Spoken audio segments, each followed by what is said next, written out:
जय सिया राम, जय हनुमान। भक्तों, आप सभी का स्वागत है आपके अपने चैनल पर संदीप भक्ति ज्ञान गंगा में। भक्तों, फागुन मास के कृष्ण पक्ष की अष्टमी तिथि को जानकी जयंती का पर्व मनाया जाता है।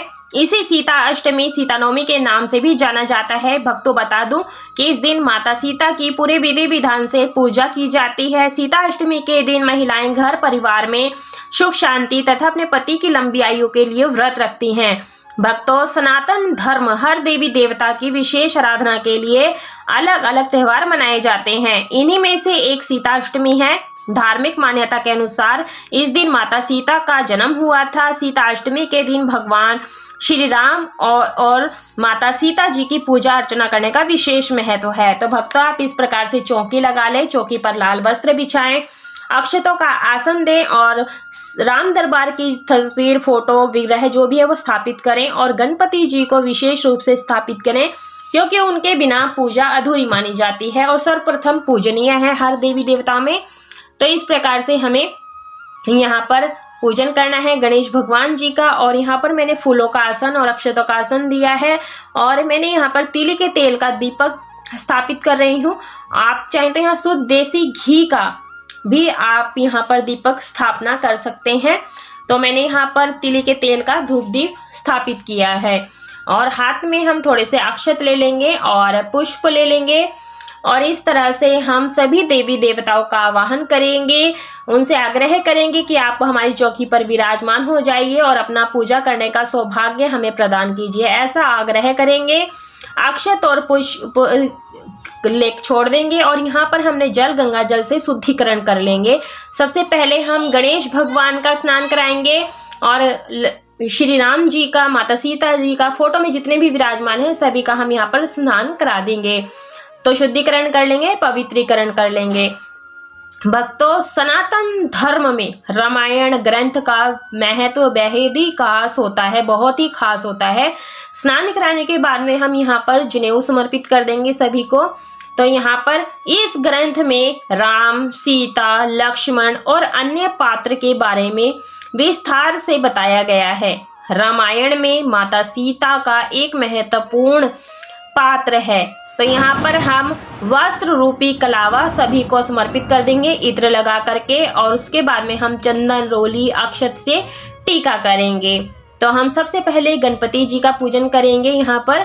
तो देखिए, मैंने चंदन रोली से टीका कर दिया है और तस्वीर में जितने भी देवी देवता विराजमान हैं, श्री राम जी, माता सीता, लक्ष्मण, भरत, शत्रुघ्न, हनुमान जी, सभी को हम यहाँ पर टीका करेंगे। टीका करते पूजन के दौरान आप सिया राम जय हनुमान मंत्र का भी जाप कर सकते हैं और हो सके तो आप आज के दिन पीले लाल वस्त्र जरूर से पहने। यदि आपके पास ये रंग नहीं है तो आप कोई भी कलर के वस्त्र पहन सकते हैं। बस ये ध्यान रहे, काला और नीला कलर नहीं होना चाहिए, इस बात का ध्यान रखें। तो यहाँ पर हम दीपक का भी पूजन करते हुए चलेंगे।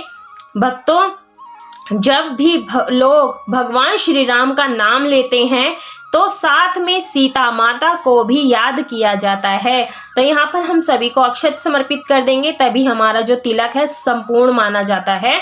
तो आप अक्षतों का प्रयोग करें, तिली का प्रयोग कर सकते हैं और गणेश जी को दूर्वा, लाल पुष्प समर्पित कर देंगे और पीले फूल अर्पित कर देंगे। जो भी आपके पास फूल हो आप उनसे पूजन कर सकते हैं। यदि आपके पास फूल नहीं है तो बगैर फूलों के भी आप इस पूजन को कर सकते हैं। भक्तों, भगवान श्री राम के साथ माता सीता जी की पूजा पूरे विधि विधान से की जाती है, जो कि मैं आपको करके दिखा रही हूँ। सभी को धूप दीप दिखा देंगे। इस समय फागुन का महीना चल रहा होता है और इस माह में कई छोटे बड़े त्यौहार आने वाले होते हैं। तो हमें पूरे इस तरह से हमें सभी का पूजन करना है और त्यौहार तो आते ही हैं, छोटे मोटे सभी चीज़ें, सभी का हम त्योहारों का पूरे विधि विधान से पूजन करते हैं। तो हमने यहाँ सभी को धूप दीप दिखा दिया है। धूप जलाने से ये होता है कि वातावरण सुगंधित हो जाता है। तो भक्तों, यहाँ पर मैंने गणेश भगवान को जल का भोग लगा दिया है और मिठाई में मैंने पीली मिठाई का भोग लगाया है। आप यहाँ पर गुड़ से बने हुए पकवानों का भी भोग लगा सकते हैं। तो मैं यहाँ श्री राम जी को जल का भोग लगा रही हूँ। तो ध्यान रखिए, गणेश भगवान की जो पूजा है, भोग प्रसाद है, वो अलग से रखेंगे क्योंकि जो श्री राम जी हैं भगवान विष्णु जी का ही स्वरूप है, तो इनके भोग में हम तुलसी पत्र डालेंगे। तो इस प्रकार से हमने पीली मिठाई का भोग लगाया है। जानकी जयंती के दिन हमें क्या नहीं करना चाहिए और क्या दान करना चाहिए। तो दान में देखिए, हमें धार्मिक मान्यता के अनुसार जानकी जयंती के दिन सुहाग की चीज़ों को दान जरूर से करना चाहिए। आपके पास जो भी ऋतु फल हैं उनका आप भोग जरूर से लगाएं। फागुन का महीना है, होली महाशिवरात्रि आने वाली होती है, तो बेर हर जगह मिल जाते हैं, तो बेर का भोग आप जरूर से लगाएं। तो देखिए तुलसी पत्र है मेरे पास, ये काली वाली तुलसी है जो श्यामा तुलसी बोलते हैं, वो पत्र मैं यहाँ पर डाल दूंगी। भक्तों आप बताइएगा आपके यहाँ पर तुलसी माता हरी भरी हैं या सूख गई हैं, वो कमेंट में जरूर बताइएगा। मेरी यहाँ पर हरी भरी तुलसी है तो मैंने उनका ही पत्रों का भोग लगा दिया है। यदि आपके पास तुलसी नहीं है तो तुलसी का भाव करते हुए आप भोग समर्पित कर सकते हैं। और फागुन का महीना है तो अबीर गुलाल तो भगवान सभी को चढ़ाया जाता है, तो आप जरूर से चढ़ाएं। मान्यता है कि इस दिन जो महिलाएं सुहाग की चीजें दान करती हैं उन्हें सुहाग में वृद्धि होती है, साथ ही पति की आयु में भी बढ़ोतरी होती है, दीर्घायु होती है। तो इस प्रकार से हमें यह प्रार्थना करनी होती है, मन ही मन में सिया राम हो कह के करना होता है। तो देखिए सीताष्टमी का दिन है, हिंदू धर्म में सुहागिन महिलाओं के लिए बहुत ही खास माना जाता है। तो देखिए हमने श्री राम जी के लिए पीले वस्त्र लिए हैं, आप 1.25 मीटर ले सकते हैं, बाद में ये मंदिर में दान कर सकते हैं।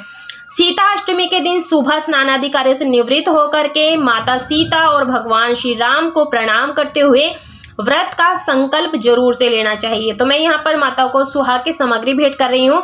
मैंने यहाँ पर 7 सामग्री ली है, आप 16 श्रृंगार की सामग्री भी ले सकते हैं। तो ये मैंने बंधन सिंदूर लिया है। माता सीता को हम यहाँ पर 3 बारी लगाएंगे उनकी मांग में। तो इस प्रकार से हमें यहाँ पर लगाना है, जो बच जाता है उसे आप अपने मांग में सजा सकते हैं। और यही सिंदूर हमें भगवान हनुमान जी को लगाना है। तो देखिए व्रत करने का संकल्प लेना है। पूजा शुरू करने से पहले प्रथम पूज्य भगवान गणेश भगवान की और माता दुर्गा की पूजा करनी है, उसके बाद में हमें माता सीता और भगवान श्री राम की पूजा करनी है।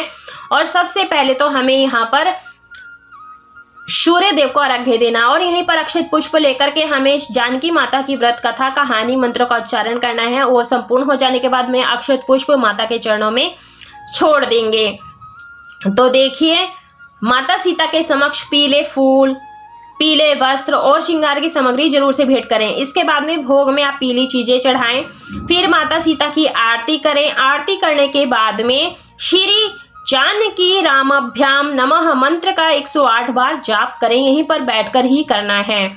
तो देखिए आप श्री राम जी की आरती उतार सकते हैं, गणेश भगवान की सबसे पहले आरती उतार लें, मंत्रों का उच्चारण करें जैसे श्री जानकी रामाभ्याम नमः, मंत्र का जाप यहीं पर करना है। उसके बाद में हमने यहाँ पर आरती को शीतल कर दिया है, ठंडा कर दिया है। साथ में आप यहाँ पर गुड़ से बने व्यंजन बनाने चाहिए और साथ ही इनका दान भी करना बहुत ही शुभ माना जाता है। शाम के वक्त पूजा करने के बाद इन्हीं व्यंजनों को खा करके अपने व्रत का पारण करना होता है। तो जो महिलाएं व्रत करती हैं उन्हें सिर्फ गुड़ से बनी हुई चीज़ों का ही खाना है, ग्रहण करना है प्रसाद को, उसके बाद अपने व्रत का खोलना है। तो दक्षिणा जरूर से निकाले, पूजा में रही जो भी कमी होती है वो दक्षिणा से पूर्ण हो जाती है। क्षमा प्रार्थना मांग लेंगे पूजा में रही गलती के लिए। भक्तों यदि आप ये पूजा दिन में कर रहे हैं तो आप ये जल सूर्य भगवान को अर्घ्य दे दें। भोग प्रसाद 15 मिनट के बाद में आप हटा करके परिवार सहित ग्रहण कर सकते हैं। कोशिश करें कि इस पूजा में फलाहारी व्रत ही भोग लगाएं जो कि महिलाएं ग्रहण कर सकती हैं। और जो सुहाग की सामग्री है वो आप कुछ अपने पास रख ले, ज़्यादा से ज़्यादा आप दान करें, जैसे मेहंदी, चूड़ी, महावर, ये आप ज़्यादा से ज़्यादा दान करें, इससे आपके पति की लंबी आयु होती है। आई होप आपको यह वीडियो पसंद आई होगी। यदि आपको ये छोटी सी पूजा विधि पसंद आई है तो वीडियो को लाइक शेयर सब्सक्राइब जरूर से कीजिएगा। चैनल पर नए हैं चैनल को सब्सक्राइब जरूर से कर लीजिएगा, साथ में बेल आइकन की घंटे को भी प्रेस कर लीजिएगा ताकि आने वाली वीडियोस की नोटिफिकेशन आप सभी को सबसे पहले मिल सके। भक्तों जो ये चौकी हमें सेम डे नहीं हटानी है, नेक्स्ट डे आपने इस चौकी को हटानी है। फूल पत्तियों का विसर्जन कर देंगे, तस्वीर को पोंछ करके लाल कपड़े में बांध करके रख सकते हैं, गणपति को अपने मंदिर में स्थापित कर दें और इस तरह से हमें चौकी का विसर्जन करना होता है। वीडियो अच्छी लगी तो वीडियो को लाइक शेयर सब्सक्राइब जरूर से करें।